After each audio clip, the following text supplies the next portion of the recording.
Bitter criticism. We have whatever news we want because we have internet now. So now I will watch the Russia Today site. Russia Today site. I don't want to translate.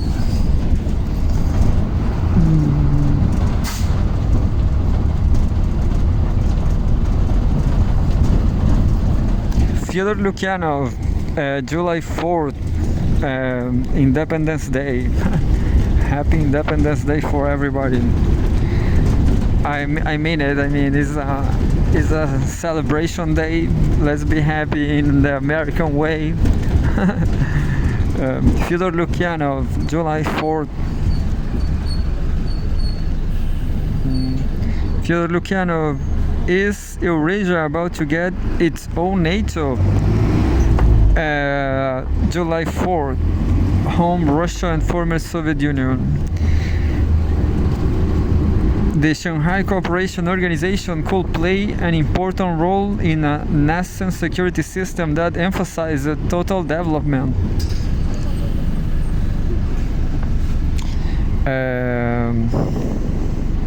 Russian President Vladimir Putin and Kazakh President Kassym-Jomart Tokayev attend the Shanghai Cooperation Organization SCO Plus format meeting in Astana, Kazakhstan. Sputnik. Both of the world's current major conflicts, Ukraine and Palestine, are continuing with no end in sight.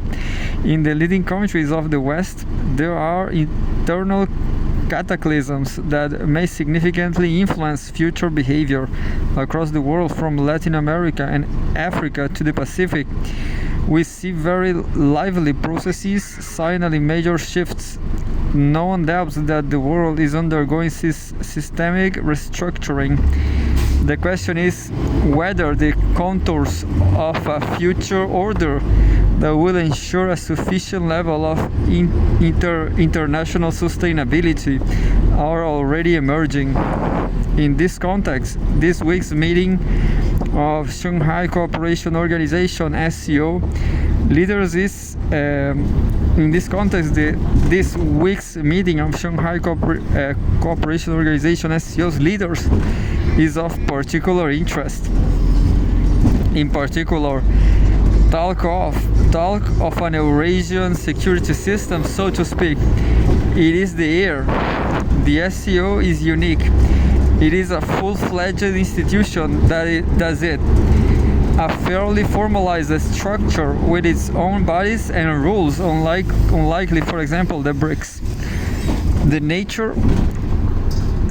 nature of which has not yet been clearly clarified. However, it is an institution that has emerged in an era when such associations have generally either not been formed or have proved to be opportunistic and short-lived.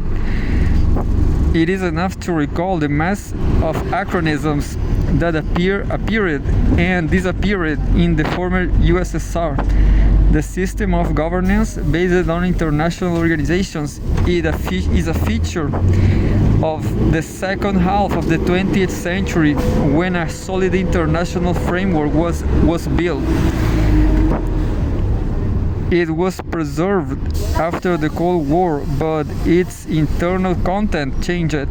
It quickly became apparent that the established institutions were not working in the same relatively effective way as before, because the global situation had changed. Does this mean that all organizations need to be replaced by new ones, or has this type of ordering of the international system simply lost its relevance? At the beginning of this century, many people tended to think the former. Yes, the old institutions had served their time, and new ones would emerge to perform different tasks, but organized in a similar way to the old ones. Over time, however, the approach began to shift towards the second. The world is so complex and diverse that it is simply impossible to fit it into a stable and fixed forms. The interests of states are not necessarily contradictory, but are rather very different, and their fulfillment requires flexible approaches. And flexibility does not mix well with the rigidity of classical institutions, especially when it comes to bloc structures bound by commitments and discipline. At some point, the optimal form of interstate organization began to appear as ad hoc groups of states that needed to solve a specific problem together. This was the beginning of the SCO after the collapse of the USSR. The new Central Asian states and Russia had to resolve borders issues with China. Thus was born the Shanghai Five.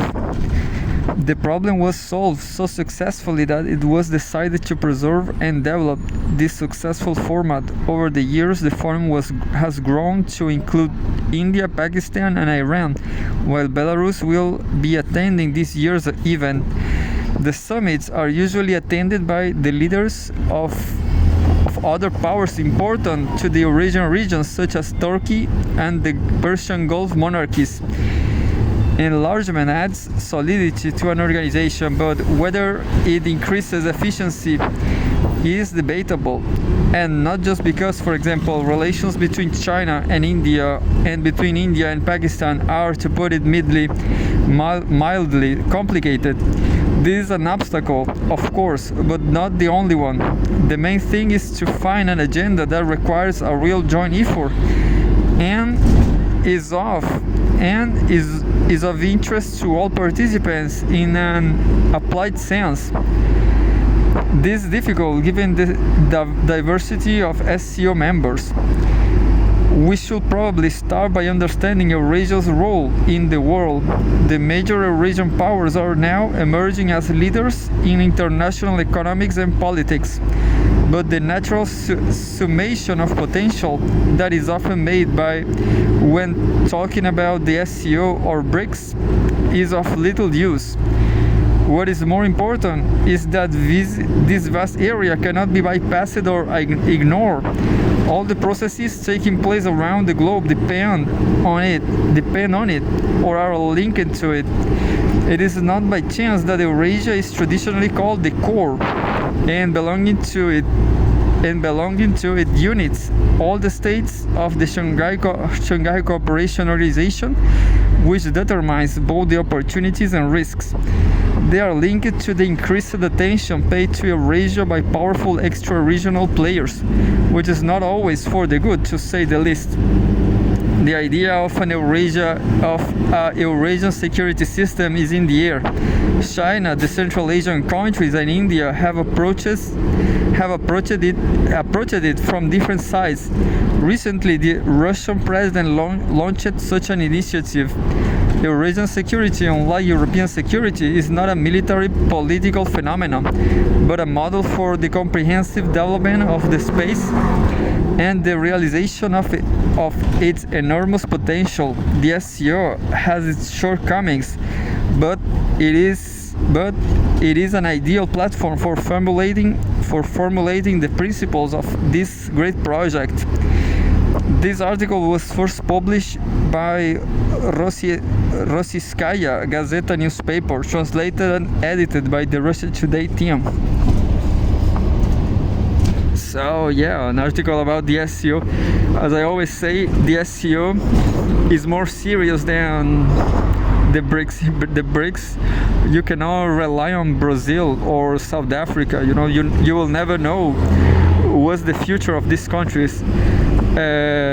You will never know if the hegemon, the United States, will dominate Brazil or South Africa, I guess. But for sure, Brazil, you never know what's going to happen.